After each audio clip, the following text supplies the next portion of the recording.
नमस्कार, मी श्वेता अंकले. तरुण भारत न्यूज बुलेटिनमध्ये आपल्या सर्वांचे स्वागत. आता पाहूया ठळक घडामोडी. बेळगाव जिल्हाधिकारी कार्यालयासमोर 2 युवकांच्या गटामध्ये झालेल्या वादातून पोलीस शिपायावर हल्ला झाल्याची धक्कादायक घटना घडली. मिळालेल्या माहितीनुसार जिल्हाधिकारी कार्यालयासमोर 2 युवकांच्या गटांमध्ये गोंधळ सुरू होता. या दरम्यान भांडण सोडवण्यासाठी गेलेल्या मार्केट पोलीस ठाण्याचे शिपाई मल्लिकार्जुन गुंजीकर यांच्यावर काही युवकांनी हल्ला केल्याची माहिती आहे. घटनेची माहिती मिळताच मार्केट पोलीस ठाण्याचे पोलीस निरीक्षक घटनास्थळी दाखल झाले. पोलिसांनी तात्काळ कारवाई करत दोन्ही गटातील युवकांना ताब्यात घेतले. या घटनेमुळे जिल्हाधिकारी कार्यालय परिसरात काही काळ तणावाचं वातावरण निर्माण झालं होतं. पुढील तपास सुरू आहे. बेळगाव जिल्ह्यात पावसाअभावी पाणीसाठा चिंताजनक पातळीवर पोहोचल्याने जिल्हा प्रशासनाने महाराष्ट्र सरकारकडे 2 टीएमसी पाणी सोडण्याची मागणी केली आहे. 20 जून रोजी कर्नाटकचे मुख्यमंत्री डी.के. शिवकुमार आणि महाराष्ट्राचे मुख्यमंत्री देवेंद्र फडणवीस यांच्यात होणाऱ्या बैठकीत हा प्रस्ताव मांडला जाणार आहे. जिल्हाधिकारी मोहम्मद रोशन यांनी सांगितले की हिडकल धरणामध्ये सध्या केवळ 1 टीएमसी पाणी शिल्लक असून ते जुलै महिन्याच्या 3ऱ्या आठवड्यापर्यंतच पुरेल. पावसाला आणखी विलंब झाल्यास बेळगाव शहर व ग्रामीण भागात गंभीर पाणी टंचाई निर्माण होऊ शकते. महाराष्ट्राकडून 2 टीएमसी पाणी पुरवठा झाल्यास येत्या ऑगस्टपर्यंत पिण्याच्या पाण्याची तात्पुरती गरज भागवणे शक्य होईल असा प्रशासनाचा विश्वास आहे. बेळगाव शहरातील भटक्या कुत्र्यांची दहशत दिवसेंदिवस वाढत असून बुधवार दिनांक 17 जून रोजी सायंकाळी श्रीनगर परिसरात भटक्या कुत्र्यांच्या हल्ल्यात एका गायीचा मृत्यू झाला. परिसरात चरणाऱ्या गायीवर सुमारे 10 ते 15 कुत्र्यांनी एकाच वेळी हल्ला केल्याने तिच्या मानेवर, पोटावर व पायांवर गंभीर जखमा झाल्या. तसेच पोटाच्या भागाचे लचके तोडल्याने गाय जागीच मृत्युमुखी पडली. या घटनेमुळे नववसाहतीतील नागरिकांमध्ये भीतीचे वातावरण निर्माण झालं असून भटक्या कुत्र्यांचा तातडीने बंदोबस्त न केल्यास उपोषण व आंदोलन छेडण्याचा इशारा सामाजिक कार्यकर्ते व गोरक्षक निलेश यांनी दिला. शहरातील मोकाट कुत्र्यांच्या वाढत्या उपद्रवामुळे नागरिकांमध्ये असुरक्षिततेची भावना निर्माण झाली असून त्यांचा त्वरित बंदोबस्त करण्याची मागणी नागरिकांनी केली आहे. यावेळी प्रकाश लाडवा, श्रीनिवास, प्रशांत गुरु किराणा, चेतन, गुरुशरण, कुणाल आदी गोरक्षक उपस्थित होते. जोयडा तालुक्यातील चापोली क्रॉसजवळ गुरुवार दिनांक 18 रोजी 2 परिवहन बसची समोरासमोर धडक होऊन एका चालकाला दुखापत झाली. सुदैवाने बसमधील विद्यार्थी व प्रवासी मोठ्या अनर्थातून बचावले. मिळालेल्या माहितीनुसार उळवी, इचलकरंजी आणि बेळगाव अंकोला मार्गावरील बसमध्ये हा अपघात झाला. धडकेमुळे चालक जखमी झाला असून काही विद्यार्थी व प्रवाशांना किरकोळ दुखापत झाली आहे. अपघातावेळी दोन्ही बसमध्ये मोठ्या संख्येने विद्यार्थी प्रवास करत होते. परिसरात मोबाईल नेटवर्कची सुविधा नसल्याने काही प्रवाशांनी जवळील रेंज असलेल्या ठिकाणी जाऊन आपत्कालीन सेवांना माहिती दिली. माहिती मिळताच रुग्णवाहिका घटनास्थळी दाखल होऊन जखमींना जोयडा येथील सरकारी रुग्णालयात दाखल करण्यात आले असून सर्वांची प्रकृती स्थिर आहे. अपघाताचे नेमके कारण शोधण्यासाठी पोलीस तपास सुरू आहे. बेळगाव तालुक्यातील मारिहाळ पोलीस ठाण्याच्या हद्दीतील सांब्रा विमानतळ परिसरात गुरुवारी हेल्मेट जनजागृती अभियान उत्साहात राबवण्यात आले. डीसीपी यांच्या नेतृत्वाखाली झालेल्या या अभियानात वाहन चालकांना रस्ता सुरक्षा व हेल्मेट वापराचे महत्त्व पटवून देत अपघाताच्या वेळी हेल्मेटचे संरक्षणात्मक महत्त्व समजावून सांगण्यात आले. दर्जेदार व नियमांनुसार हेल्मेट परिधान करून वाहन चालवणाऱ्या नागरिकांचा प्रमाणपत्र देऊन सन्मान करण्यात आला. पोलीस आयुक्त भूषण बोरसे यांनी पुढील 3 ते 4 दिवस जनजागृती मोहीम सुरू राहणार असून त्यानंतर वाहतूक नियमांचे उल्लंघन करणाऱ्यांविरोधात कडक कारवाई करण्यात येईल असे सांगत नागरिकांनी स्वतःच्या व कुटुंबाच्या सुरक्षिततेसाठी हेल्मेटचा नियमित वापर करावा असे आवाहन केले. पावसाने ओढ दिल्याने पिण्याच्या पाण्यापासून समस्या निर्माण होण्याची शक्यता ओळखून दक्ष राहावे. पाण्याचा दर्जा तपासून जनतेला शुद्ध पाणी पुरवठा करण्याकडे लक्ष द्यावे अशी सूचना जिल्हा पंचायत मुख्य कार्यकारी अधिकारी राहुल शिंदे यांनी अधिकाऱ्यांना केली. शिंदे यांनी बुधवारी सौंदत्ती तालुक्यातील विविध गावांना भेट देऊन विविध खात्याच्या कामांची पाहणी केली. यावेळी ते बोलत होते. उगरगोळ ग्रामपंचायत हद्दीतील गावांना भेट देऊन विविध योजनांतर्गत हाती घेतलेल्या कामांची पाहणी केली. यल्लम्मा तांडा येथे 2025-26 मधील CMIDP योजनेअंतर्गत सुरू केलेल्या रस्ते निर्माण कामाच्या स्थळावर भेट देऊन पाहणी केली. कामे दर्जेदार करण्याची सूचना अधिकाऱ्यांना केली. यल्लम्मा डोंगर उगरगोळ बहुग्राम पाणी योजनेच्या शुद्धीकरण केंद्राची पाहणी केली. भूखंड बुद्ध बसव आंबेडकर वाटप योजनेअंतर्गत सुरू असलेल्या उपनगर निर्माण स्थळाला भेट देऊन सुडगाडू सिद्ध समुदायाच्या अडीअडचणी जाणून घेतल्या. या समुदायाला मूलभूत सुविधा देण्याची सूचना अधिकाऱ्यांना केली. बेळगावात अत्याधुनिक वैद्यकीय सेवांसाठी आता विश्वासाचं नाव विजया दक्षता हॉस्पिटल. 24 तास अतिदक्षता विभाग, जनरल मेडिसिन, सर्जरी, डायलिसिस, प्रसूती सेवा, बालरोग, अस्थिरोग, न्यूरोलॉजी, कॅन्सर सर्जरी आणि अनेक सुपर स्पेशालिटी सुविधा सर्व एकाच ठिकाणी.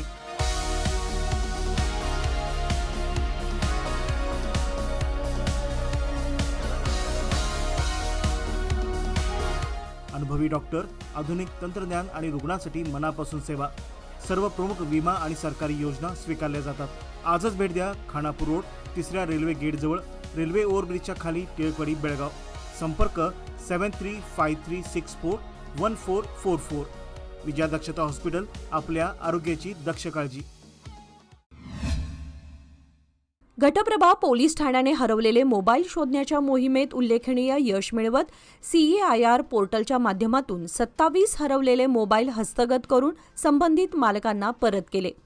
हरवलेले अथवा चोरीस गेलेले मोबाईल शोधण्यासाठी केंद्र सरकारच्या CAIR पोर्टलचा प्रभावी वापर करण्यात आला. तांत्रिक तपास आणि पोर्टलवरील माहितीच्या आधारे मोबाईलचा मागोवा घेऊन ते जप्त करण्यात आले. आवश्यक पडताळणी पूर्ण केल्यानंतर संबंधित मालकांना मोबाईल सुपूर्द करण्यात आले असून मोबाईल परत मिळालेल्या नागरिकांनी घटप्रभा पोलिसांचे आभार मानले. तसेच मोबाईल हरवल्यास किंवा चोरीस गेल्यास नागरिकांनी त्वरित CAIR पोर्टलवर नोंदणी करून आवश्यक माहिती सादर करावी असे आवाहन पोलीस प्रशासनाने केले आहे. बेळगाव जिल्ह्यातील विविध विकास कामांसाठी आवश्यक खासगी जमिनींच्या संपादनासाठी जिल्हास्तरीय दर निर्धारण समितीची बैठक जिल्हाधिकारी मोहम्मद रोशन यांच्या अध्यक्षतेखाली पार पडली. जिल्हाधिकारी कार्यालयातील सभागृहात झालेल्या या बैठकीस संबंधित विभागांचे अधिकारी तसेच भूमालक उपस्थित होते. विविध प्रकल्पांसाठी संपादित करण्यात येणाऱ्या जमिनींच्या दरांबाबत चर्चा करून अंतिम दर निश्चित करण्यात आले. यामुळे विकास कामांसाठी जमीन संपादन प्रक्रियेला गती मिळणार असल्याचे सांगण्यात आले. बेळगाव उत्तरचे आमदार आसिफ सेठ यांच्या वतीने युवा नेते अमान सेठ यांच्या नेतृत्वाखालील पथकाने रमतनगर आणि बसव कॉलनी परिसरात सुरू असलेल्या विकास कामांची पाहणी केली. या भेटीदरम्यान पथकाने स्थानिक नागरिकांशी संवाद साधून सुरू असलेल्या विविध पायाभूत सुविधांच्या कामांचा आढावा घेतला. तसेच कामांच्या प्रगतीबाबत माहिती घेतली. कामे वेळेत आणि गुणवत्तापूर्ण पद्धतीने पूर्ण करण्याचे आश्वासन यावेळी देण्यात आले. नागरिकांच्या अडचणी व गरजा जाणून घेऊन त्यांची नोंद करण्यात आली असून संबंधित अधिकाऱ्यांकडे पुढील कार्यवाहीसाठी पाठपुरावा करण्यात येणार असल्याचे सांगण्यात आले. कर्नाटकाच्या विधान परिषदेच्या 7 जागांसाठी गुरुवारी बेंगळूर येथील विधानसौध येथे गुप्त मतदान पार पडले. या मतदानात लक्ष्मी हेब्बाळकर यांनी सहभाग घेत मतदानाचा हक्क बजावला. मतदानानंतर त्यांनी काँग्रेसचे 5ही उमेदवार विजयी होतील असा विश्वास व्यक्त केला. विधानसभेतील 222 सदस्यांकडून 7 सदस्यांची निवड करण्यात येत असून या निवडणुकीच्या निकालाकडे राज्याचे लक्ष लागले. भारतीय हवामान विभागाने प्रसिद्ध केलेल्या निवेदनानुसार राज्यात नैऋत्य मोसमी पावसाच्या पुढील प्रगतीला सध्या अनुकूल मोठ्या प्रमाणावरील हवामान परिस्थिती नसल्याने विलंब होतोय. IMDच्या माहितीनुसार 8 जून 2026 रोजी नैऋत्य मोसमी पाऊस दक्षिण कोकण आणि दक्षिण मध्य कर्नाटक महाराष्ट्राच्या काही भागात दाखल झाला होता. मात्र त्यानंतर गेल्या काही दिवसांपासून राज्याच्या उर्वरित भागात त्याची आगेकूच ठप्प झाली आहे. सध्याच्या हवामान अंदाजानुसार 24 ते 25 जून दरम्यान कोकण किनारपट्टीवर पावसाच्या हालचालींमध्ये वाढ होण्याची शक्यता आहे. यासाठी आवश्यक हवामान परिस्थितीवर भारतीय हवामान विभागाकडून सातत्यानं लक्ष ठेवलं जात आहे. दरम्यान शेतकरी आणि नागरिकांनी अधिकृत हवामान अंदाजांवर लक्ष ठेवावं असं आवाहन करण्यात आलंय. आगामी मोहरम सणाच्या पार्श्वभूमीवर हुक्केरी पोलीस ठाण्याच्या वतीने आयोजित शांतता बैठकीत विविध समाजातील नागरिक, धर्मगुरू व मान्यवर सहभागी झाले होते.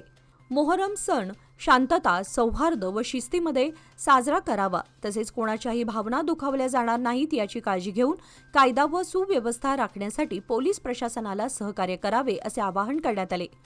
बैठकीत मिरवणुका, धार्मिक कार्यक्रम व सार्वजनिक उपक्रमांबाबत आवश्यक मार्गदर्शक सूचना देण्यात आल्या. अफवांवर विश्वास न ठेवता संशयास्पद बाबींची तात्काळ पोलिसांना माहिती द्यावी असे सांगण्यात आले असून शांततापूर्ण व सुरक्षित मोहरम साजरा करण्याचा निर्धार यावेळी व्यक्त करण्यात आला. कर्नाटकच्या वाट्याचा निधी केंद्राकडून योग्य प्रमाणात मिळालेला नाही हा काँग्रेसचा आरोप चुकीचा असून एनडीए सरकारने यूपीए सरकारच्या तुलनेत 263% अधिक निधी राज्याला दिला आहे, असे विजयपूरचे खासदार रमेश जिगजिणगी यांनी सांगितले. यूपीए काळामध्ये कर्नाटकला 81,794 कोटी रुपये मिळाले असताना एनडीए सरकारच्या काळात 2,96,730 कोटी रुपये मिळाल्याचे त्यांनी स्पष्ट केले.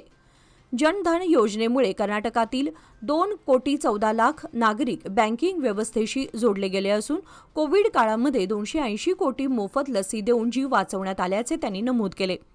काँग्रेसकडून दिशाभूल होत असून विकास कामांसाठी केंद्र सरकारकडून मोठा निधी मिळत असल्याचेही त्यांनी पत्रकार परिषदेत सांगितले. या पत्रकार परिषदेला माजी मंत्री एस.के. बेल्लुब्बी, माजी आमदार रमेश भुसनूर, भाजप जिल्हाध्यक्ष गुरुलिंगप्पा अंगडी तसेच संजीव ऐहोळी, साबू माशाळ, इरन्ना रावूर आणि संदीप पाटील यांच्यासह अनेक नेते उपस्थित होते. हिडकल धरण परिसरातील 110-33 केव्ही वीज वहन यंत्रणेच्या अनिवार्य देखभाल कामामुळे 18 व 19 जून रोजी वीज पुरवठा बंद राहणार असल्याने शहराच्या पाणी पुरवठ्यावर परिणाम होणार आहे. L&T वॉटर सप्लायने दिलेल्या माहितीनुसार नियमित पाणी पुरवठा विस्कळीत होऊन तो सुमारे 2 दिवस उशिराने होण्याची शक्यता आहे. उत्तर व दक्षिण बेळगाव तसेच उत्तर व दक्षिण डेपो झोनमधील नागरिकांना याचा फटका बसणार आहे. त्यामुळे आवश्यक तितक्या पाण्याची साठवणूक करून प्रशासनाला सहकार्य करावे असे आवाहन करण्यात आले असून गैरसोयीबद्दल दिलगिरीही व्यक्त करण्यात आली आहे. लोकमान्यच्या मुदत ठेव योजना म्हणजेच सुयोग्य कालावधी सर्वोत्तम व्याजदर. आता तुमच्या गुंतवणुकीवर मिळवा 10.10% परतावा. अधिक माहितीसाठी आजच संपर्क करा 1800212405. लोकमान्य, प्रत्येक पावलावर तुमच्या सोबत. योजना फक्त सभासदांकरिता. नियम व अटी लागू. विद्यार्थ्यांच्या सुरक्षित वाहतुकीच्या दृष्टीने बेळगाव शहरातल्या कॅम्प भागातील सेंट पॉल आणि सेंट झेवियर्स यांच्या वतीने विद्यार्थ्यांची ने-आण करणाऱ्या ऑटोचालकांची विशेष बैठक आयोजित करण्यात आली होती.